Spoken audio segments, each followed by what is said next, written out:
Alistémonos, por favor, para recibir su palabra. Honremos su palabra y su presencia. ¿Ok? ¿Ok? Muy bien.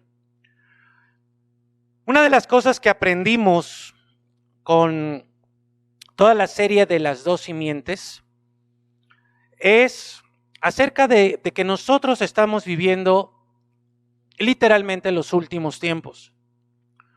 Los últimos tiempos, ¿se acuerdan? Fueron inaugurados con la primera venida de Jesucristo.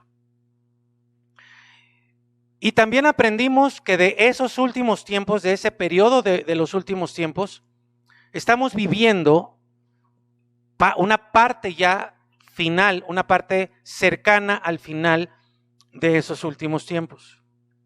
Y también aprendimos, lo vimos desde muchas perspectivas, la característica de estos últimos tiempos o las características de estos últimos tiempos.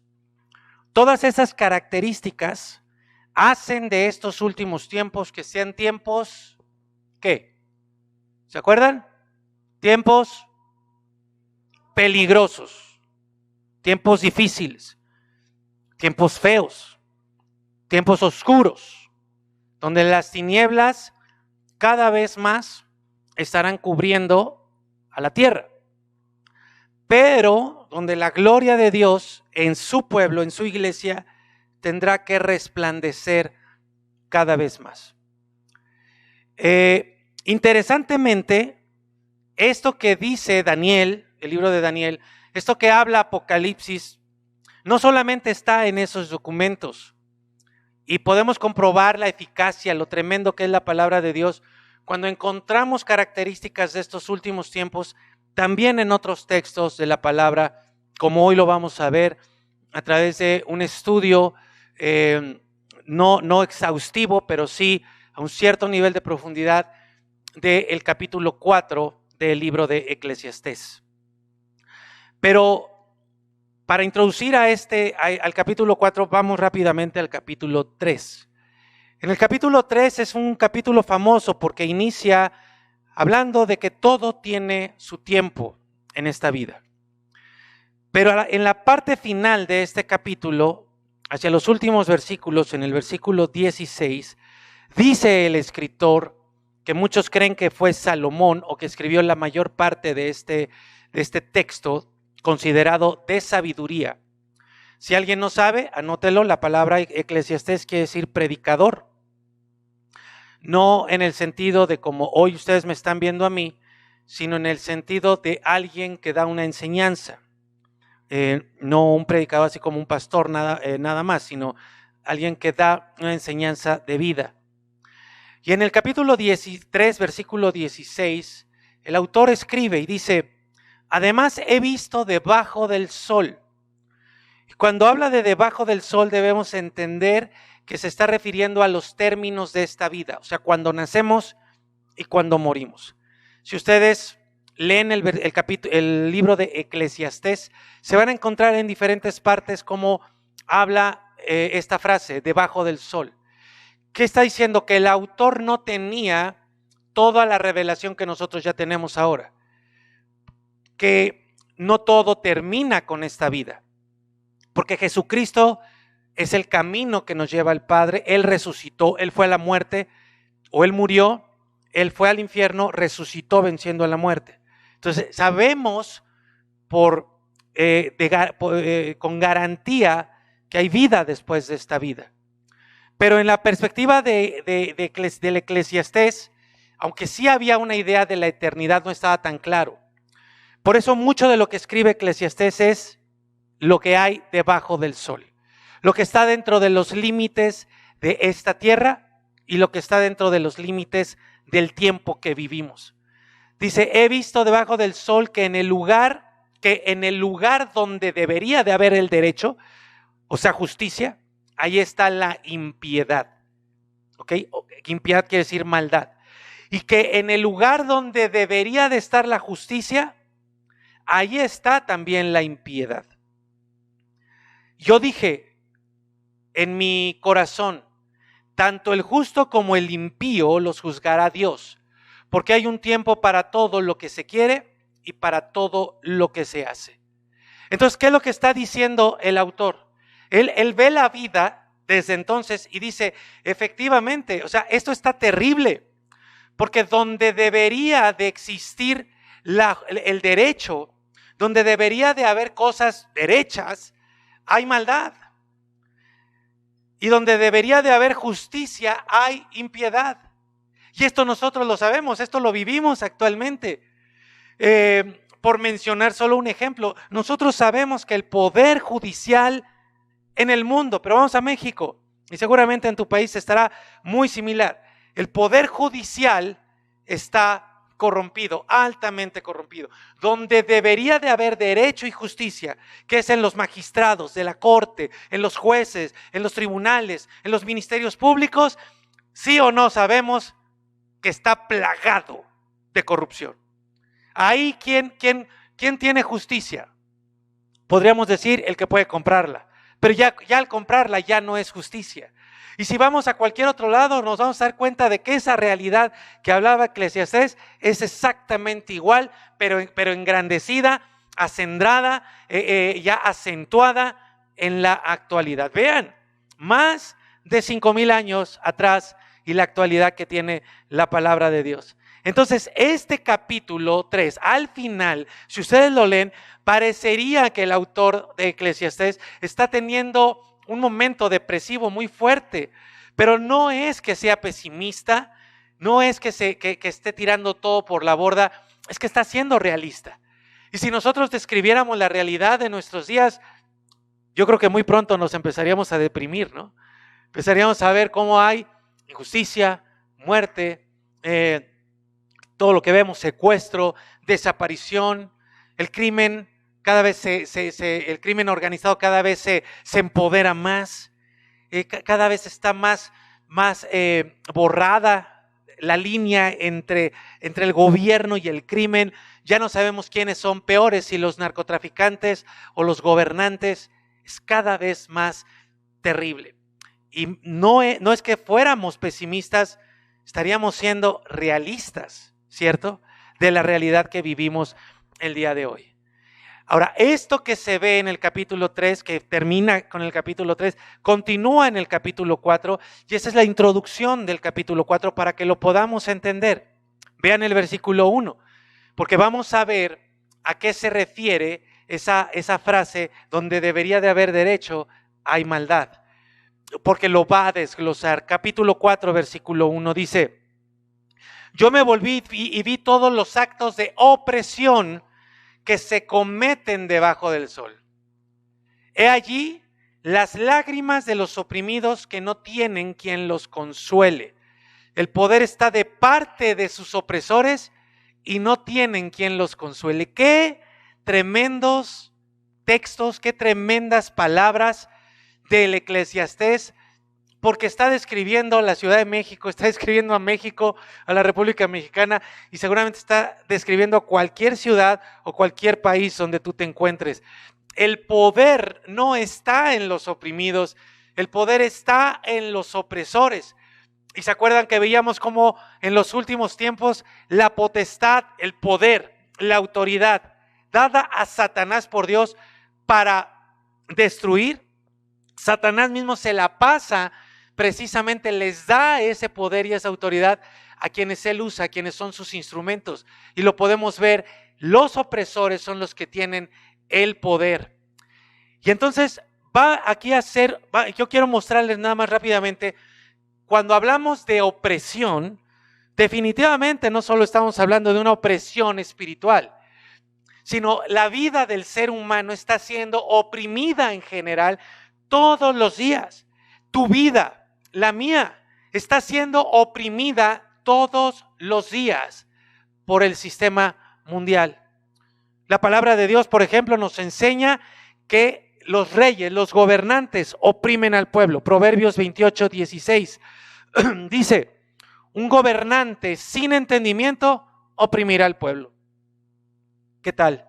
Qué impresionante descripción de México, ¿no es cierto?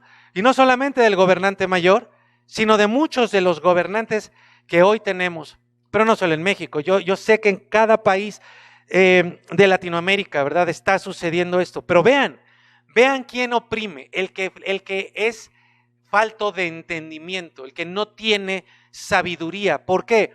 Porque está siendo instrumento del mal, está siendo instrumento de Satanás. Pero eso que vemos en el gobierno todos los días, de lo cual sufrimos ustedes y yo, y muchas personas en carne propia, ¿sí?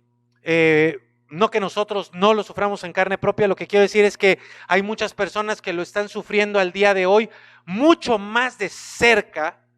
No solamente se da en el gobierno, también se da en las empresas, también se da en el trabajo, cuando vemos cómo los empleados son oprimidos por sus empleadores o por sus patrones. Deuteronomio capítulo 24, 14 habla de esto y lo establece como una ley. No te aproveches del empleado pobre. Ve esto.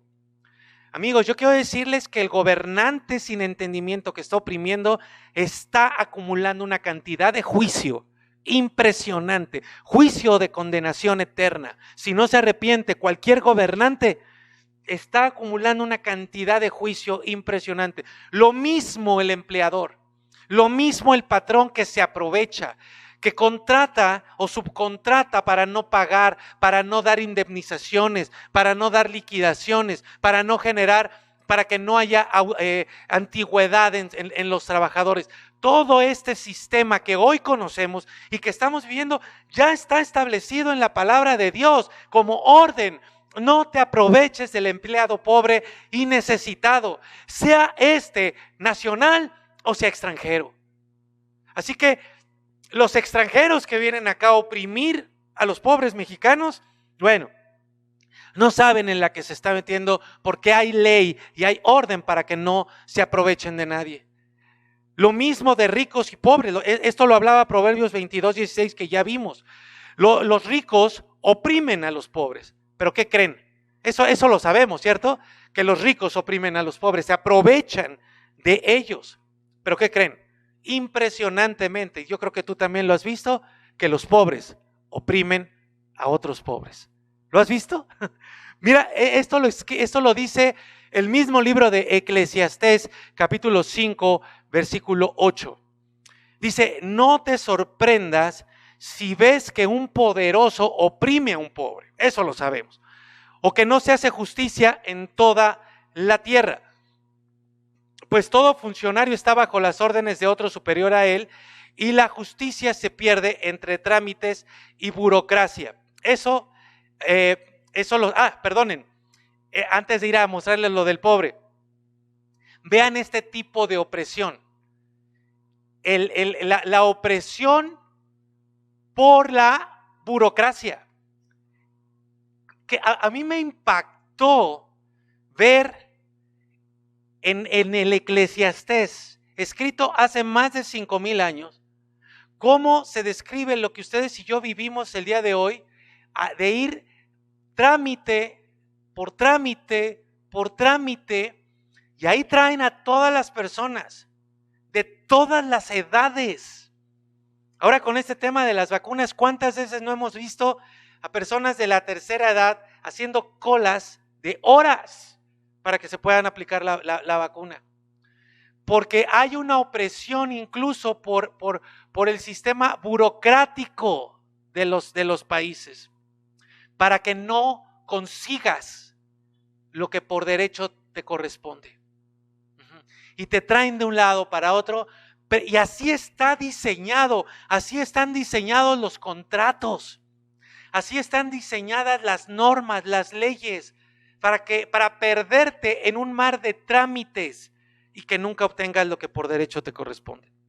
Les hablaba de la opresión a los pobres. Proverbios 28, versículo 3. Dice 28:3. Dice, el pobre que oprime a los pobres. Ve nada más eso. El pobre que oprime a los pobres es como la lluvia torrencial que destruye la cosecha. El pobre que oprime a los pobres es como la lluvia torrencial que destruye la cosecha. ¿Qué quiere decir esto? Que es como el colmo de los colmos. Que exista un rico que oprima a los pobres, bueno, lo entendemos. Pero que alguien en nuestro nivel, con nuestras necesidades, con nuestros desafíos, con nuestras carencias, se ponga a destruirte, a abusar de ti. Y esto se conecta con el burocratismo. Porque la persona que está del otro lado de la ventanilla, del otro lado del escritorio, está igual que tú, está igual de necesitado que tú. Pero está vendiendo su integridad para obtener una migaja de pan. Para que esa migaja no te la lleves tú y se la lleve él. ¿Qué cosa tan aterradora hace o produce el sistema de maldad que estamos viviendo? ¿Se dan cuenta? La palabra de Dios nos aterriza. Todo lo que vimos, todo lo que hemos visto, cómo en estos últimos tiempos viviremos tinieblas. ¿Qué son tinieblas? Esto que les estoy hablando. Esto que vivimos todos los días, la opresión a partir de los sistemas humanos, laborales, educativos, burocráticos de todo tipo. Y por supuesto, la opresión hacia los más necesitados, hacia los más vulnerables, como son los extranjeros, los huérfanos y las viudas. Yo no sé cuántos de ustedes tengan idea cómo están los extranjeros ilegales aquí en México. ¿Sabían que hay cárceles aquí para extranjeros?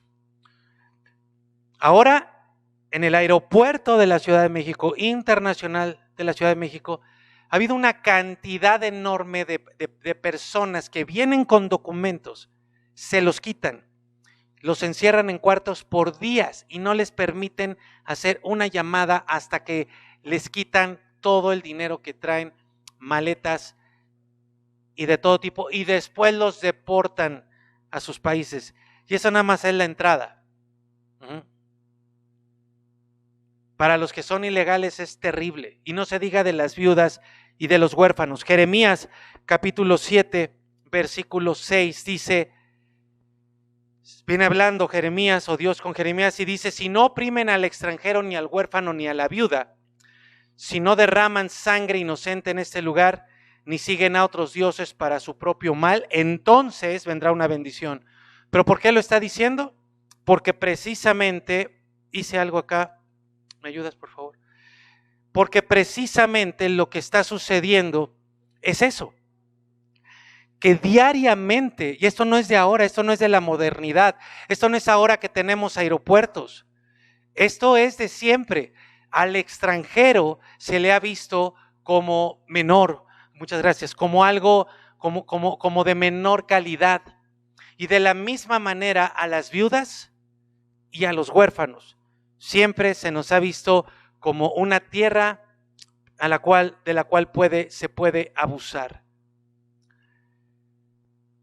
Y vean esto, vean qué pertinente es la palabra de Dios. Ezequiel capítulo 22, versículo 12. Y temblemos, amigos, temblemos, pero de miedo, pero también de gusto de que estamos en el lugar correcto ante Dios y aprendiendo de su palabra. Dice, también hay entre los tuyos quienes aceptan soborno para derramar sangre. ¿Me regresas tantito acá, por favor, la cámara? ¿Saben lo que quiere decir esto? Dice, también hay entre los tuyos quienes aceptan soborno para derramar sangre.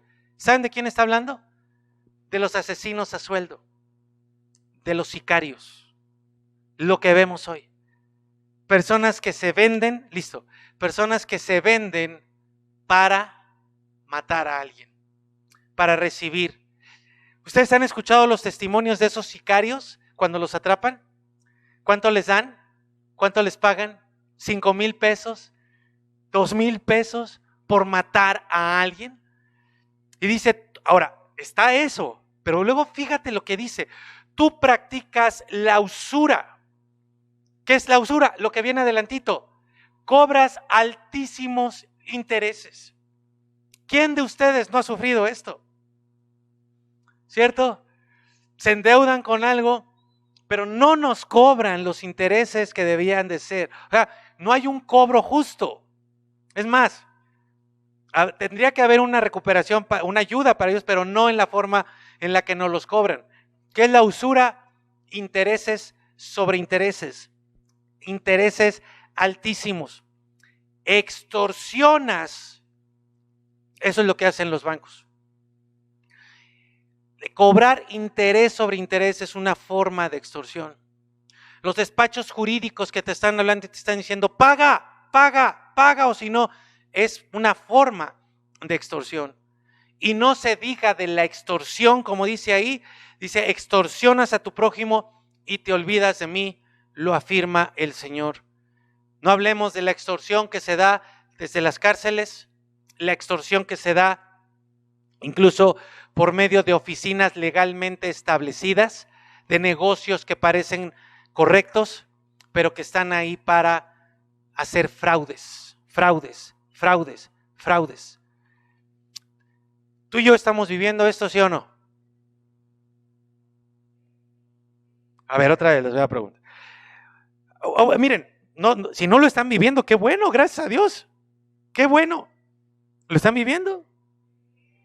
¿O lo han vivido? Bueno, todos estamos expuestos de una forma o de otra, ¿verdad? Incluso este tipo de opresión. Oigan, ¿ustedes habían visto alguna vez o habían entendido que lo que hacen los bancos, las tiendas, al cobrarnos, al aplicarnos esta usura, ¿ustedes alguna vez habían entendido esto como una opresión espiritual? ¿Qué produce eso en ti? Exactamente. Por eso es una opresión espiritual. ¿Qué dijo Jesucristo? No te afanes por lo que has de comer. Entonces, cuando viene esto, por eso es que Dios no quiere que te endeudes y Dios no quiere que nos endeudemos. Porque esto nos roba precisamente la relación que tenemos con Dios. Es una angustia terrible. Los temas de dinero son una angustia terrible. Esto es una opresión espiritual.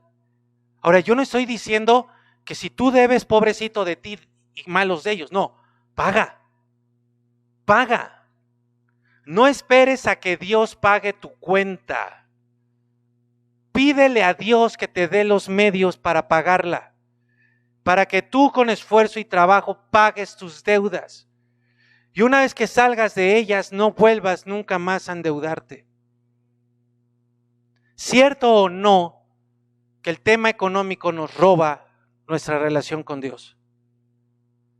El tema económico es la razón por la cual muchas personas no siguen sin quererle dar a Dios y están mal ante Él, con una idea equivocada de que Dios les va a bendecir aunque ellos no obedezcan. Eso ni siquiera un papá lo haría. Un papá humano, una mamá humana. Tiene que haber una corrección ahí. Entiéndanlo, amigos, entiéndanlo, iglesia. La economía es una opresión espiritual. Bueno, no la economía. Una mala economía es una opresión espiritual, física, material. Y vean esta última. Oseas capítulo 12, versículo 7. Vean nada más qué cosa tan impresionante. La opresión de la pesa falsa y de las medidas falsas. Pero no, la gente se comporta como astutos comerciantes que venden con balanzas fraudulentas, les encanta estafar. Entonces, amigos, iglesia, este es el mundo en el que vivimos. Es un mundo donde por todos lados están intentando abusar de ti. Te están cazando, están viendo dónde te equivocas o están metiendo cómo meterte el pie, cómo hacerte tropezar, cómo hacerte caer, cómo devorarte.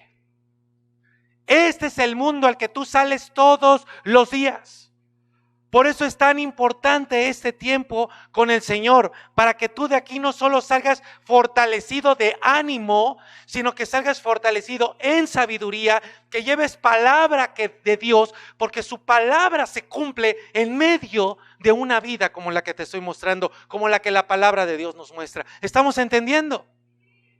Por eso hoy es el día de reposo, donde todas nuestras angustias producidas por toda esta opresión vienen a encontrar sosiego, descanso, reposo en la presencia de Dios. Y por eso es que un pastor se angustia, se preocupa cuando la iglesia, cuando las ovejas no están buscando, no vienen a las aguas, no vienen a los pastos, no se dejan pastorear por el Señor.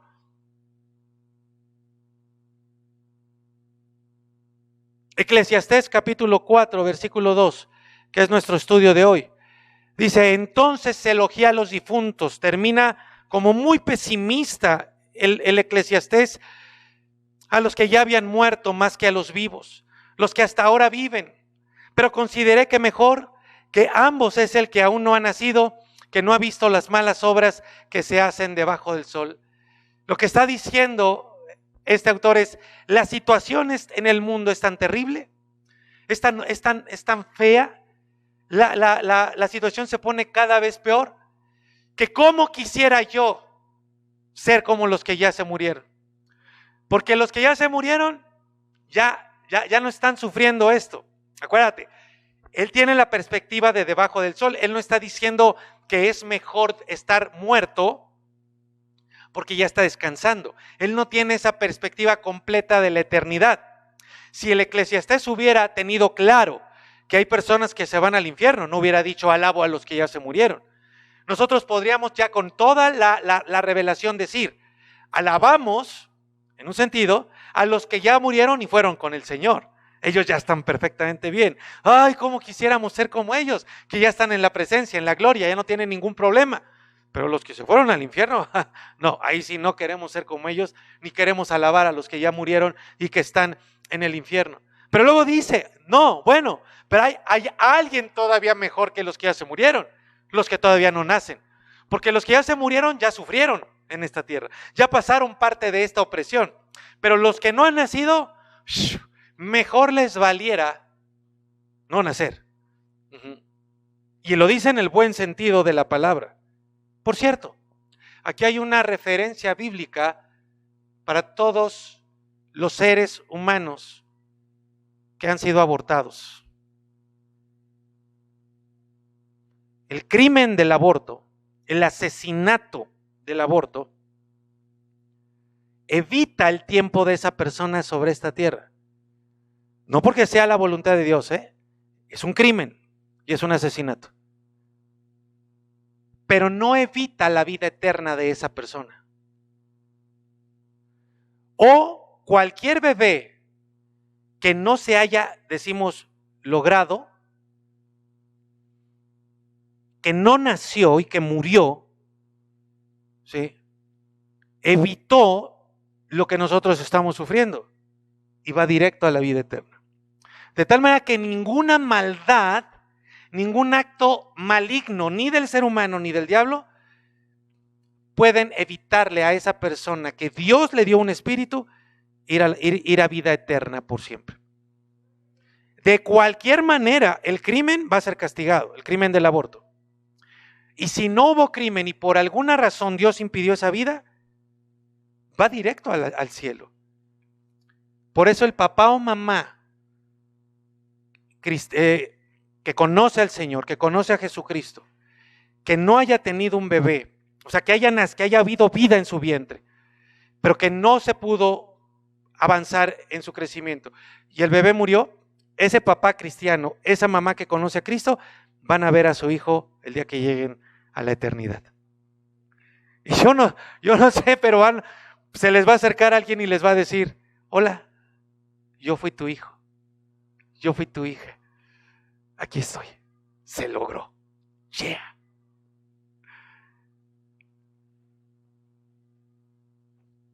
Adelante, mi querida Esme, no te detengas. No te detengas, hazlo con todo tu corazón. Va a sonar trillado lo que voy a decir, pero entiendo esa parte de los que dicen, si no quieres aplaudir, no aplaudas, quédate ahí. Pero si tú quieres aplaudir, aplaude bien. Si tú quieres aplaudir, aplaude bien. No lo hagas así a medias, hazlo bien. Hazlo bien. Porque estamos entendiendo que ese aplauso es para darle la gloria a Dios, ¿no? Entonces, si lo vas a hacer, hazlo con todo tu ser. Y no se detengan. Si son el único que aplaude, ustedes que les valga gorro los demás. Ustedes aplaudan con toda su fuerza. ¿Ok? Este es nuestro escenario de vida, amigos. Así de terrorífico. ¿Será posible triunfar y prosperar en un mundo y en un tiempo como el que vivimos? Allá en casa les pregunto, ¿será posible triunfar y prosperar en medio de un tiempo como el que estamos viviendo, que ya ahorita vimos una radiografía? Díganlo fuerte, sí. Digan otra vez, sí. Otra vez, sí. ¿Pero qué creen? Que eso les va a traer más problemas. Nos va a traer más problemas. Pero déjenme explicarles. Miren, ya de por sí está cómo está la cosa. Pero si tú quieres verdaderamente triunfar, te lo advierto, te va a generar más problemas. Pero déjame explicarte. Eclesiastés 4:4 dice: vi también que el mucho trabajar y el éxito, esa palabra éxito significa triunfo y excelencia. A ver, digan por favor todos, triunfo, excelencia. Otra vez, triunfo, excelencia. Muy bien. Vi también que el mucho trabajar y éxito, eso es triunfo y excelencia, en una empresa, no se está refiriendo a un corporativo, se está refiriendo a algo que tú emprendas, en una empresa, provocan la envidia de unos contra otros. Eso también es vana ilusión y querer atrapar el viento. Ahora, ¿qué es vanidad? Vana ilusión, ¿qué es vanidad? La vanidad en el Eclesiastés habla de vacío, de efímero, de algo que se disipa fácilmente. Entonces, él cataloga como vanidad una serie de cosas que suceden en esta vida. O sea, son vacías, no te llevan a nada. Es como perseguir el viento, como querer atraparlo. ¿Cuándo lo vas a atrapar? ¿Cuándo lo vas a atrapar? Ok, ese de querer atrapar el viento es lo mismo que la figura de la zanahoria y el burrito, caballo corriendo detrás de la zanahoria con un palito. Nunca lo va a alcanzar. Querer alcanzar el viento, querer atrapar el viento es vacío, es una empresa, es un esfuerzo que no te va a retribuir absolutamente nada. Como eso, dice, es la envidia. Ahora, ojo con esto, les voy a mostrar, porque este texto tiene dos sentidos. Y gracias a Dios encontré dos versiones que nos dan estos dos sentidos. ¿Están acá? El primer sentido es este: si tú trabajas con excelencia para alcanzar el triunfo en medio de un mundo como en el que vivimos, si tú ves toda esta situación, pero dices, el Señor está conmigo, voy a hacer lo que tengo que hacer, voy a cumplir con mi propósito, voy a prosperar en el Señor, y empiezas y emprendes, vas a provocar la envidia de los que te ven. O sea, el que tú hagas bien las cosas, el que tú las hagas con excelencia, va a provocar la envidia de alguien. Y si tú quieres salir adelante, si tú verdaderamente quieres prosperar en medio del entorno como el que vivimos, tienes que estar entendido que cuando se hacen las cosas bien, vas a provocar la envidia de alguien y te va a atacar, ¿ok? Ahora, tiene otro sentido. Esto se los mostré en la versión Dios habla hoy, pero ahora se los voy a mostrar este mismo texto en la versión Nueva Traducción Viviente. ¿Quién está aprendiendo de ustedes? ¿Hay alguien que está aprendiendo? ¿Sí? ¿Estamos aprendiendo? Allá en casa espero que también. Ahora ve el sentido que le da esta versión. Dice, luego observé que a la mayoría de la gente que le interesa alcanzar el éxito, o sea, que a la mayoría de la gente que quiere trabajar con excelencia, lo hacen porque envidian a otros, a sus vecinos. Entonces, hay un sentido diferente, los dos son correctos. Dice, pero eso tampoco tiene sentido o es vacío. Otra vez, es como perseguir el viento. Entonces, el mismo texto tiene dos sentidos. Por un lado, que si tú vas a trabajar, que si tú quieres prosperar en esta vida, ojo por favor, si tú quieres tener la bendición de Dios, tienes que trabajar con excelencia. ¿Sí? Sí. Si tú quieres obtener la bendición de Dios, tienes que trabajar con excelencia. Sí. No estoy bromeando. Sí. O sea, Dios no bendice la negligencia. ¿O sí? Dios bendice la diligencia. No esperes que Dios te prospere económicamente si tú constantemente le estás robando a Él. No esperes que Dios prospere tu trabajo, la obra de tu mano, si tú eres un flojo, si tú eres un irresponsable, si tú eres un impuntual. ¿Me estoy explicando? Tu capacidad tiene un límite. Excelencia sería utilizar ese límite, pero lo estás haciendo hasta el límite de tu capacidad. ¿Me estoy explicando o no? Pero si tú eres un desobligado, un flojo, uno que siempre tiene que andar pidiendo disculpas, no esperes que Dios bendiga tu trabajo. Entonces, por un lado este texto dice que cuando tú haces las cosas con excelencia y Dios te da triunfo, va a provocar envidia y te van a atacar.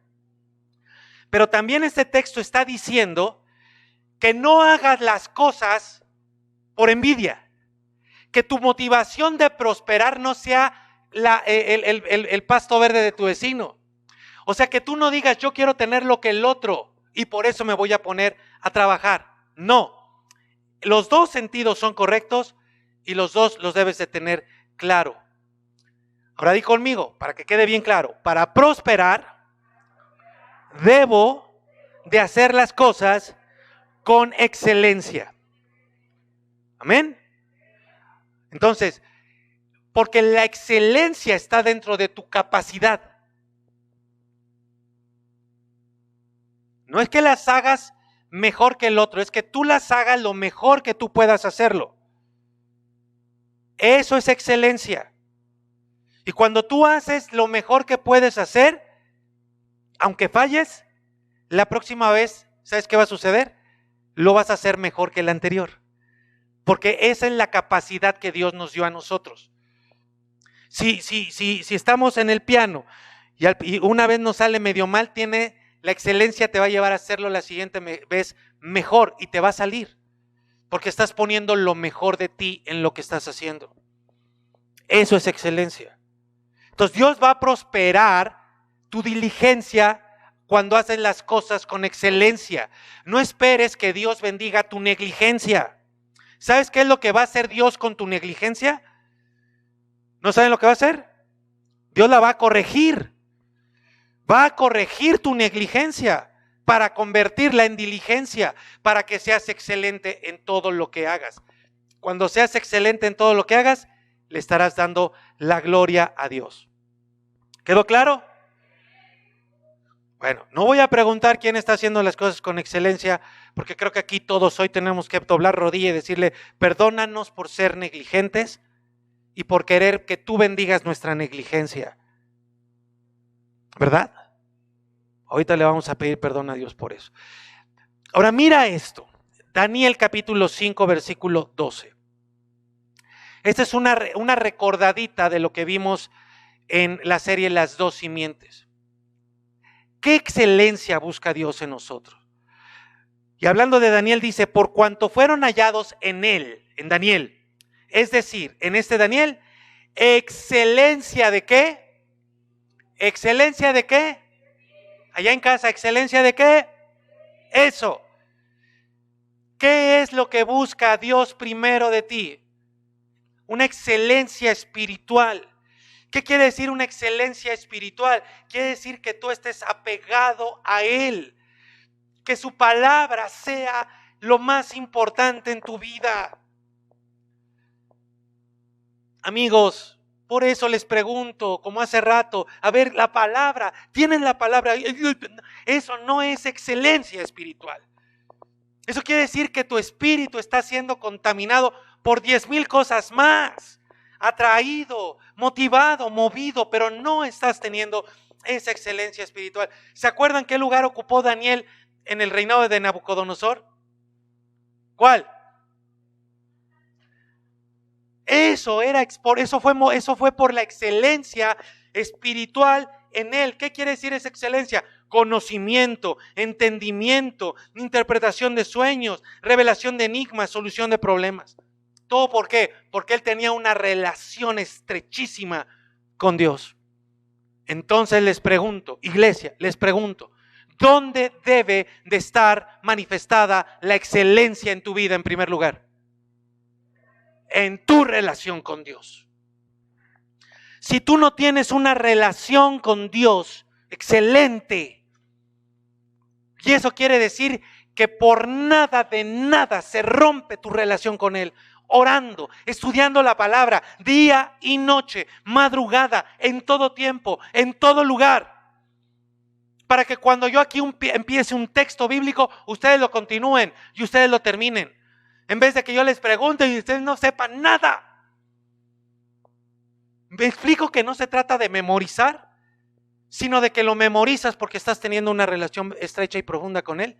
¿Me explico con eso? ¿Cuándo van a ser excelentes?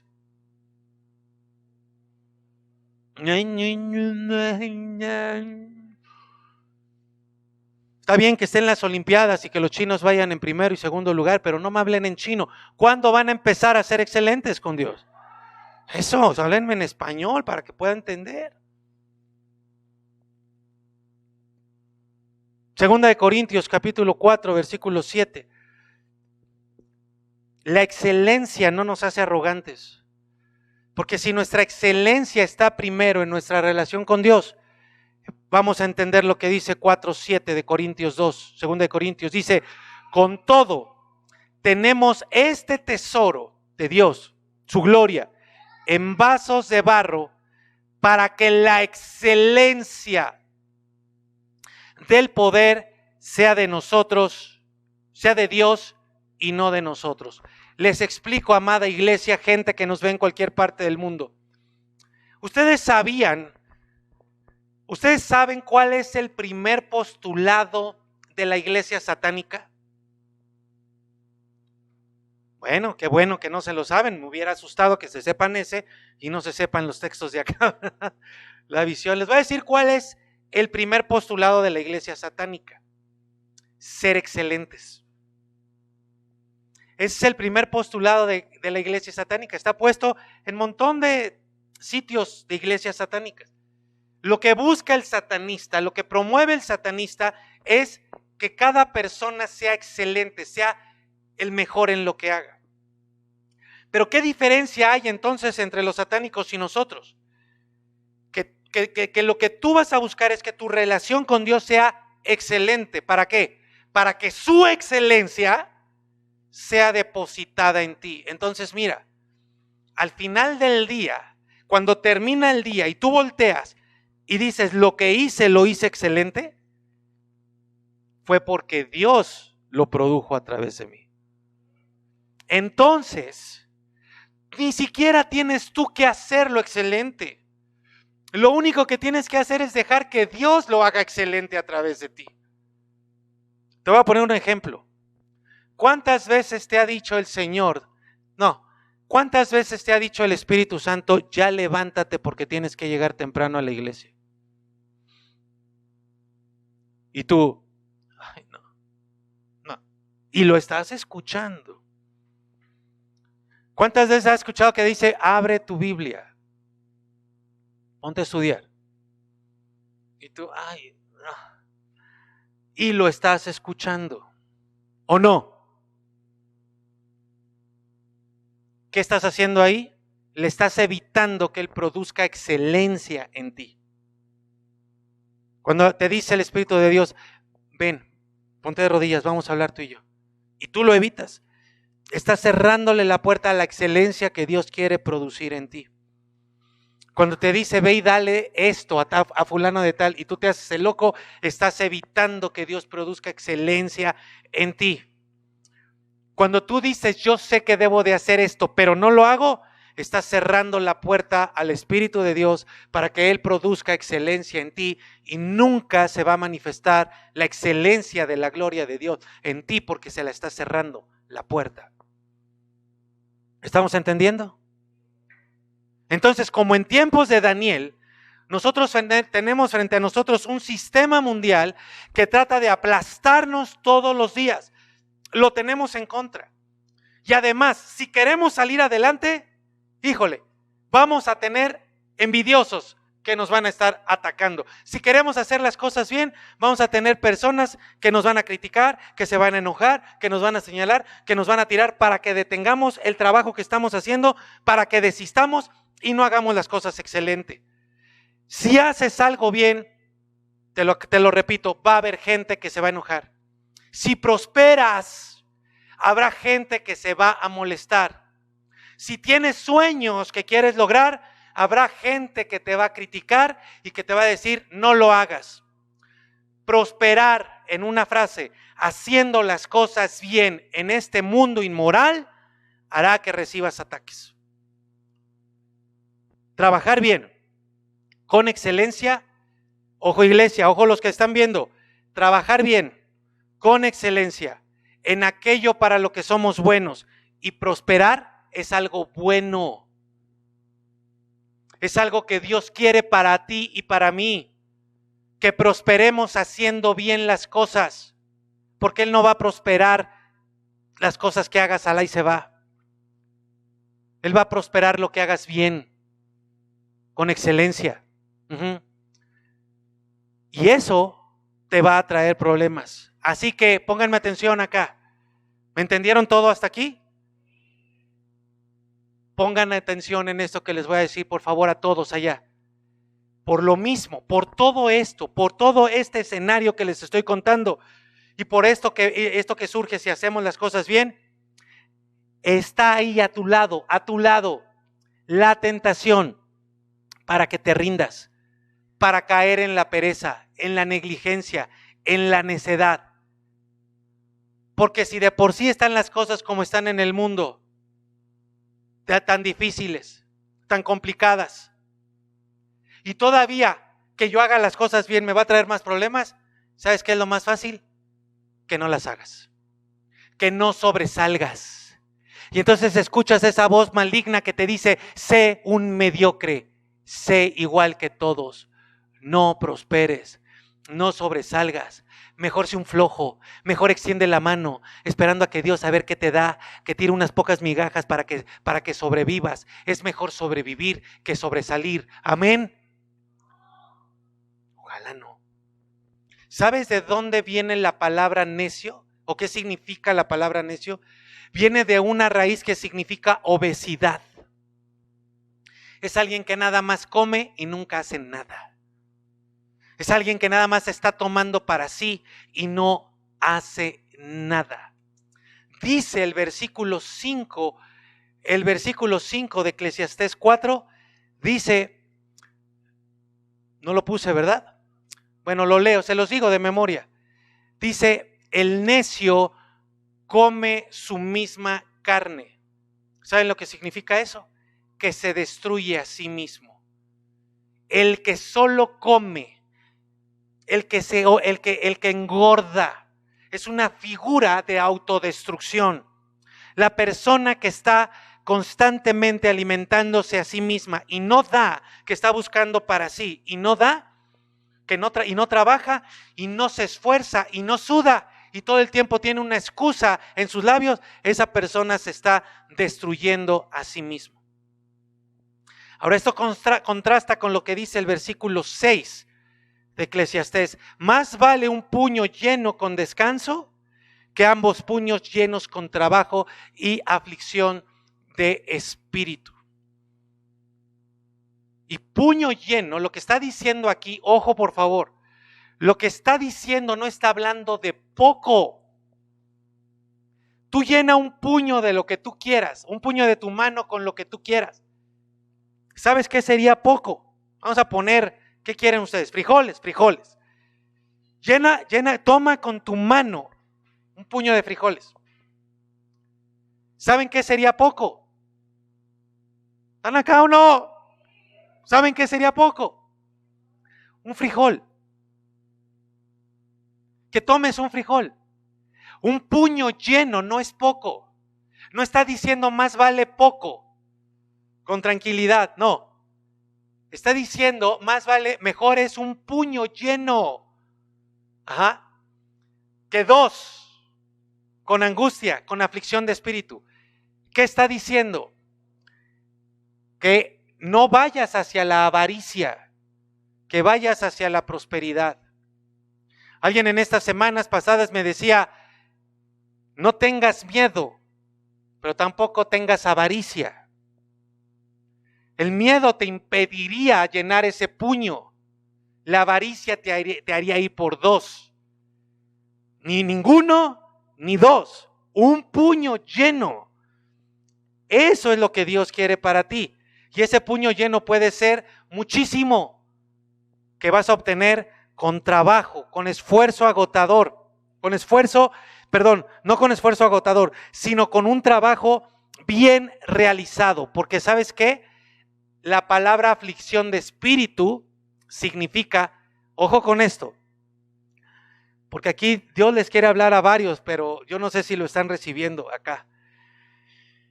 La palabra aflicción de espíritu significa trabajo agotador, aflicción, agravio, dolor, dureza, iniquidad, injuria, maldad, miseria. ¿Qué te quiero decir o qué nos quiere decir la palabra de Dios? Que la aflicción de espíritu es cuando trabajas angustiado y terminas angustiado. Cuando es un trabajo duro, agotador, que te agotas y no produces o no produces lo que deberías de producir. Eso es aflicción de espíritu y Dios no quiere eso para ti. ¿Y sabes por qué llega eso a tu vida? Porque no somos excelentes.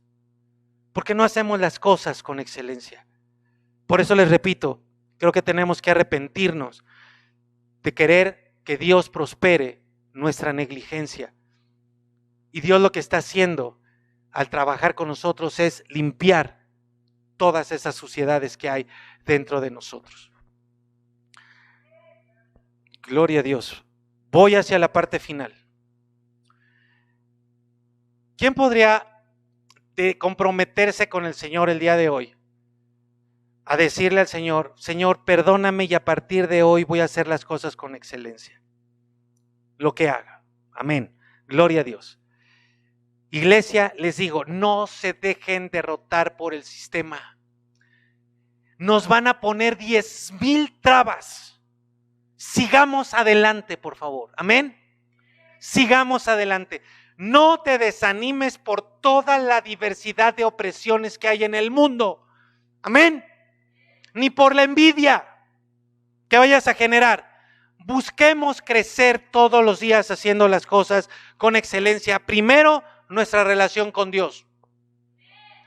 Que así sea. Ahora, las razones, como ya vimos, para prosperar son muy importantes. Las razones que haya en tu corazón para prosperar deben ser importantes. No debes de tener en tu mente prosperar porque los otros prosperan. No. Mira lo que dice Eclesiastés 4:8. Vamos hacia adelante. Se da el caso de un hombre solo y sin sucesor que no tiene hijo ni hermano, pero no cesa todo su trabajo duro, ni sus ojos se sacian de la riqueza, ni se pregunta, ¿para quién me afano yo privando a mi alma del bienestar? También esto es vanidad y penosa tarea. Ojo, por favor. Este no es un hombre que se haya quedado solo. Y aquí vamos hacia lo más fuerte de este mensaje. El texto no está hablando de alguien que se quedó solo. El texto está hablando de alguien que quiso hacer las cosas solo, que quiso estar solo toda su vida. ¿Ok? Entonces, hoy vemos cómo hay personas, entre comillas, exitosas, pero que están solas. Las hemos visto. Los sistemas mundiales se están generando eso. Algunas personas, entre comillas, exitosas, pero solas. ¿Ok? Y también vemos que hay personas que se afanan y nunca disfrutan del bien de su trabajo. Eso es vanidad. Vanidad es que tú nunca puedas disfrutar del fruto de tu trabajo. Y si tú piensas, es que es porque el mundo está cada vez más difícil, hoy te estás dando cuenta, hoy Dios te está hablando y te está diciendo, no es porque el mundo esté difícil, es porque tú has hecho las cosas negligentemente. Haz las cosas con excelencia y yo te voy a prosperar en medio de este mundo difícil. ¿Ok? Entonces, si tú eres una persona que lleva años sin irte de vacaciones, eso es vanidad. El mundo te va a decir, y también en la iglesia, fulanito de tal, el hermanito fulanito de tal, se fue a Nueva York de vacaciones. Qué vanidoso. Si alguien te dice eso, bueno, primero te tienes que ir a Nueva York de vacaciones. Pero si alguien te dice, si alguien habla de ti, murmura contra ti, porque te fuiste de vacaciones a un lugar padrísimo, tú pregúntale, ¿y tú cuándo te fuiste de vacaciones? ¿Cuándo fue la última vez que te fuiste de vacaciones? Hace 5 años. Y dile, eso es vanidad. Vanidad es que no disfrutes del fruto de tu trabajo. Vanidad es que solamente te estés agotando, esforzando y no te puedas ni siquiera ir a comprar unos zapatos finos. ¿No nos prometió el Señor que nos vestiría mejor que a Salomón? ¿Por qué lo dicen así con esa tristeza? Les voy a decir lo que un día dije en nuestra iglesia Hija, Luz y Salvación. Tu closet tendría que hablar del Padre que tienes. La gente, acuérdate, cuando prosperes, la gente va a decir, míralo, por envidia. Pero tú vas a saber que el vanidoso es él, el que no ha disfrutado del fruto de su trabajo. ¿Estamos entendiendo? Eso es vacío. Eso es vacío. Y hay personas que trabajan por avaricia y tampoco disfrutan. Entonces, es en este contexto que viene el golpe final de Eclesiastés, capítulo 4, versículo 9. Mejor son 2 que uno solo, porque tienen mejor recompensa por su trabajo. Porque si caen, el uno le levantará a su compañero, pero ay del que cae cuando no hay otro que lo levante. También si 2 duermen juntos, se abrigarán mutuamente. Pero ¿cómo se abrigará uno solo? Y si uno es atacado por alguien, si son 2, prevalecerán contra él. Pongan atención, porque aquí Dios les va a seguir hablando a cada uno de los que están hambrientos de la palabra de Dios. Estos 4 versículos nos muestran el gran valor de las relaciones humanas y de la unidad. Porque en medio del mundo en el que vivimos, de toda la opresión que está allá afuera y de toda la envidia y enojo que vas a provocar ahora que vas a ser excelente, la única forma de enfrentar a ese monstruo, a esa bestia llamada bestia por la palabra de Dios, es estando en unidad, no solo. Y estos 4 versículos nos dicen, tú no vas a poder enfrentar esta opresión solo. Tienes que estar con alguien más, tienes que estar unido a alguien más. Relaciones humanas, porque mejor es dos que uno. Entonces, vivir y trabajar juntos. Y yo sé que el texto que tienen en mente lo relacionamos siempre con el matrimonio. Claro, tiene que ver con el matrimonio. Pero vean cómo todo el capítulo 4 no está hablando del matrimonio. ¿Ya vieron? Está hablando del mundo, de lo feo que es el mundo sin Cristo y de cómo un creyente en él puede enfrentarlo. Y es posible prosperar con excelencia, pero también en unidad. Así que vivir, estar constantemente juntos y trabajar juntos es una gran ventaja sobre el que trabaja solo. La gran enseñanza es sobre todo lo que agrega el estar juntos, lo que añade a tu vida el estar juntos y no caminar solo. Y esto que dice Eclesiastés lo dice en 4 áreas en concreto. Escríbanla. 1, productividad. Lo que añade a tu vida el no estar solo es productividad, una mayor productividad, porque dice, tendrás mejor paga de lo que haces. Entonces imagínate, a ver, déjenme ver, acá, a Maricruz y su hija, Raquel. Hoy Maricruz va a empezar a hacer las cosas con excelencia, pero ¿qué creen? Raquel también. O las va a continuar haciendo con excelencia, quién sabe, ¿verdad? Luego los hijos nos rebasan. La excelencia de Maricruz sumada a la excelencia de Raquel, ¡pum!, le va a dar mejor paga de lo que hagan, de todo lo que hagan. No lo reduzcan a su trabajo, de todo lo que hagan. Pero la excelencia de Maricruz se va a unir a la excelencia de Martita, y la excelencia de Raquel se va a unir a la excelencia de Estelita. ¡Pum! ¿Me estoy explicando o no? Se me quedan viendo así con cara como no entiendo nada. No lo entienden, ¿verdad que sí? Tendremos hacer las cosas juntos trae mejor paga de lo que hagamos. Mejor paga. Productividad. Número 2. Si tú haces las cosas acompañado, ¿ok? Si tú haces las cosas, trabajas en conjunto, número 2, vas a tener ayuda oportuna cuando la necesites. Porque ahí dice que si te caes, ¿qué te va a pasar? El que está pegadito a ti te va a levantar. Pero si andas solo, sóbate tú solo, porque no va a haber nadie que te levante. A ver, déjenme preguntarles algo acá. ¿Quién se ha caído en la calle? Hijo, qué horror, qué feo es, ¿verdad? Yo una vez me tropecé con una cadena de esas que están amarradas a 2 postes, no la vi. No, qué ranazo. Y si ustedes son como yo, se levantan, ¿no? Y hay toda la sangre. Parece que estuvieron de extra en la pasión de Cristo.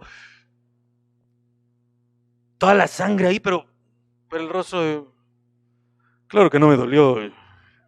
Yo ando en el espíritu, no ando en la carne. No me duele, ¿no?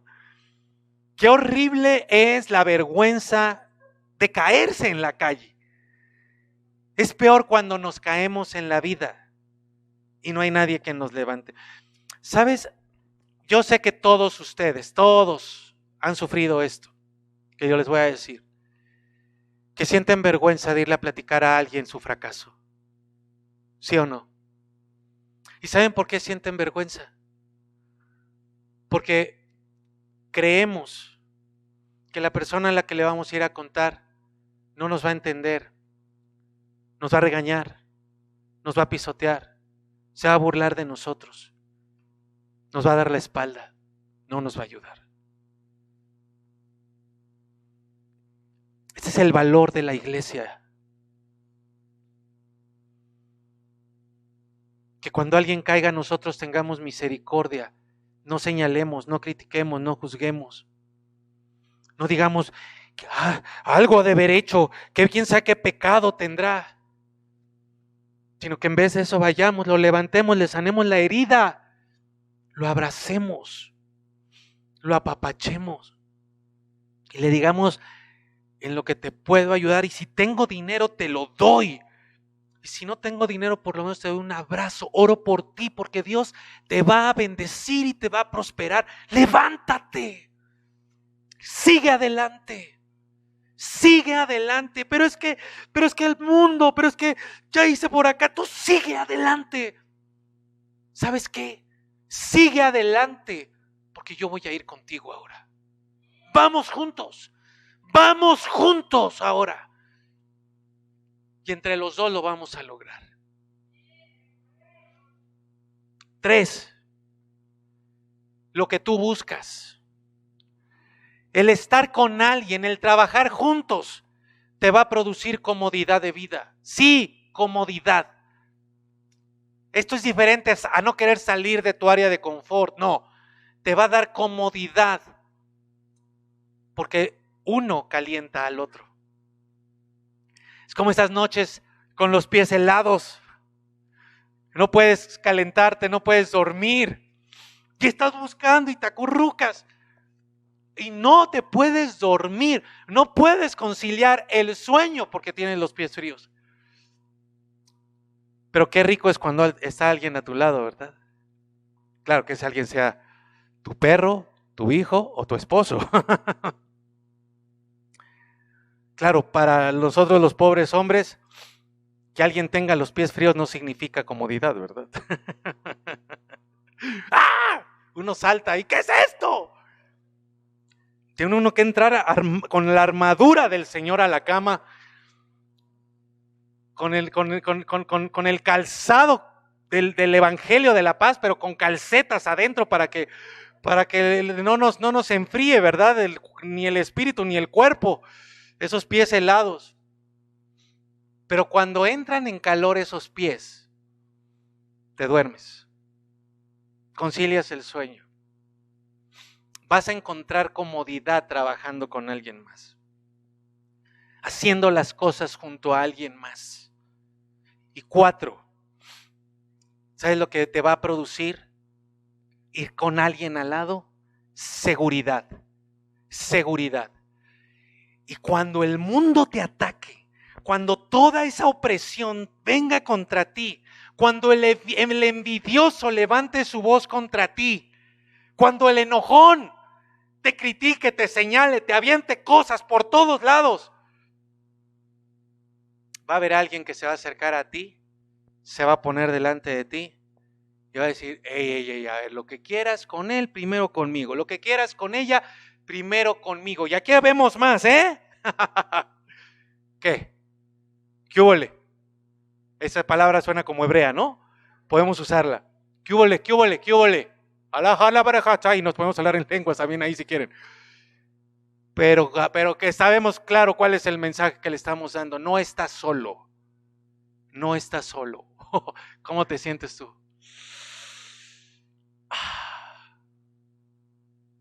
Esa es la iglesia, amigos. Todos nos necesitamos.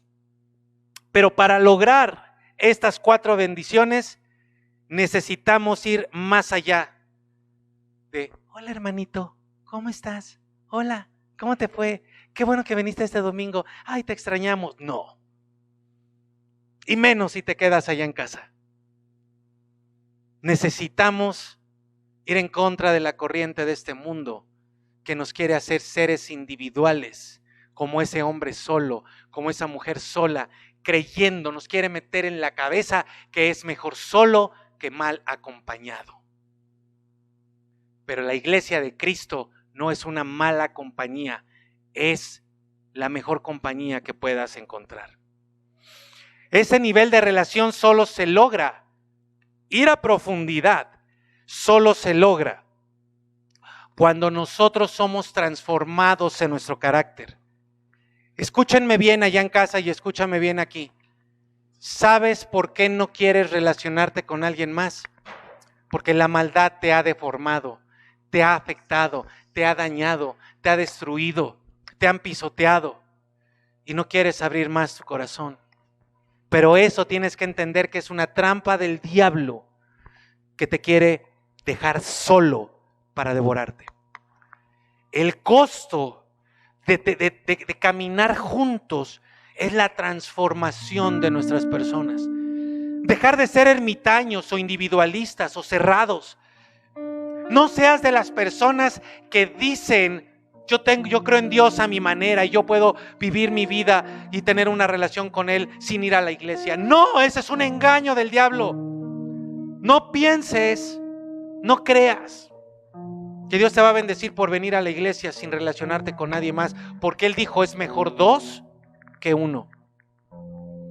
Mejor ven delante del Señor y dile: transforma mi ser, quita todo lo que no me está ayudando a caminar junto con alguien más.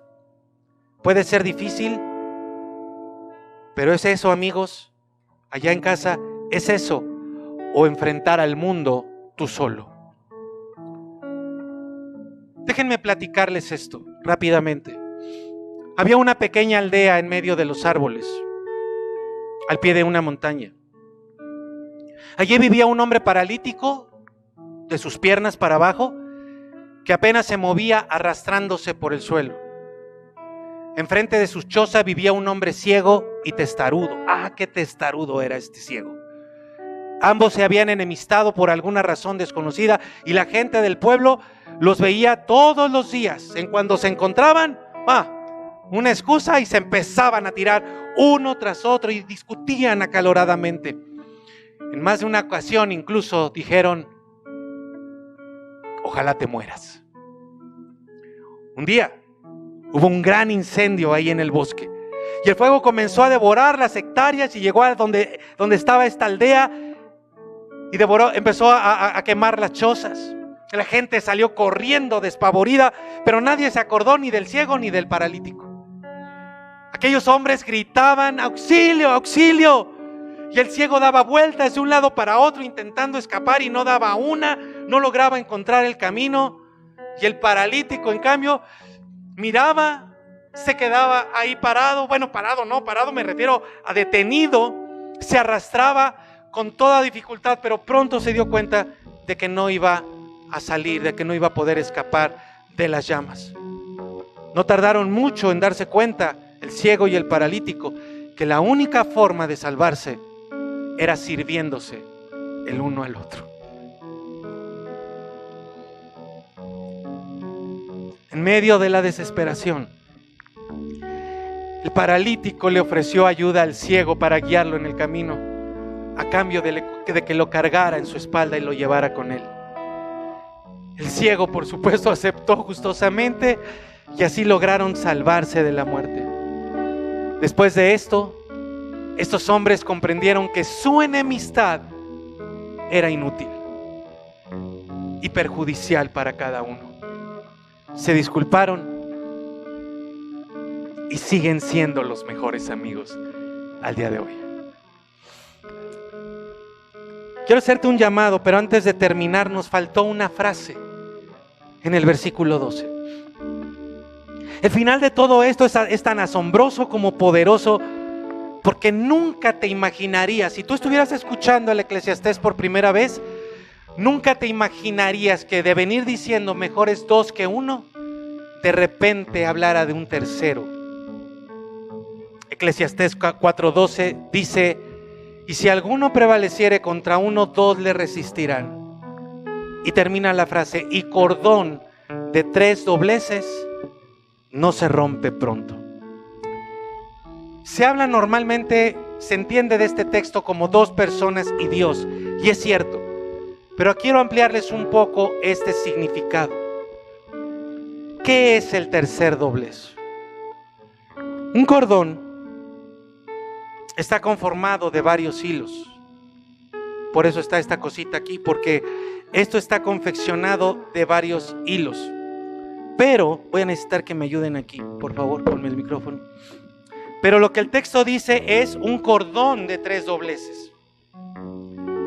Lo estuve practicando. Voy a ver si me sale. El cordón de 3 dobleces se hace con 2 cordones, no con 3. No estamos hablando de 3 cordones, estamos hablando de 2, como viene hablando el texto. Y resulta que hay una forma de hacer el cordón de 3 dobleces. Esto es así y después se empieza a hacer este proceso. Se pasa de un lado al otro y empieza a hacerse una especie de trenzado que va produciendo una sola cuerda. Se tiene que ajustar fuerte para que esto pueda dar resultado. Y entonces lo que va sucediendo es que se va formando, ustedes saben que lo están haciendo bien cuando se dan cuenta que se va formando una seta, una especie de seta en el tejido. Y es así como se va entrelazando el cordón y se va haciendo el cordón de 3 dobleces. Si se dan cuenta, siempre hay 2 en un lado, uno queda en medio y van pasando de un lado al otro, siempre cuidando que la parte correspondiente quede en medio y se vaya haciendo el tejido que se desea. Lo más fácil sería hacer un nudo. Si ustedes nunca estuvieron en los Scouts, pues para sujetar algo, para que no se rompa, lo más fácil es hacer un nudo. Y yo creo que a todos nosotros nos ha pasado que hacemos el nudo, lo apretamos bien fuerte, pero ya cuando vamos a probarlo, se desamarra, se zafa y ya no funciona, ¿cierto? ¿Cierto o no? ¿No les ha pasado? Pero entonces lo que va sucediendo, ¿ya vieron cuánto me estoy tardando? Bueno, lo que va sucediendo es esto, amigos. Este es un cordón de 3 dobleces. Esto es lo que no se rompe. No sé si lo alcancen a ver en casa, no sé si lo alcancen a ver aquí. Queda como una trenza, ¿ya vieron? 2, 1, 2, 1. ¿Lo podría sostener ahí, Daniel, para que la gente lo vea? Así agárralo de las 2. Gracias. 2 cordones, no 3. ¿Qué es el cordón de 3 dobleces? ¿Es Dios? Sí. ¿Pero cómo? El tercer doblez es el proceso y el resultado. Es ir entrelazando cada una de estos 2 cordones. 2 y 1. Tú y tu prójimo. Y Dios en tu transformación. Rompiéndote. Transformándote. Cambiándote.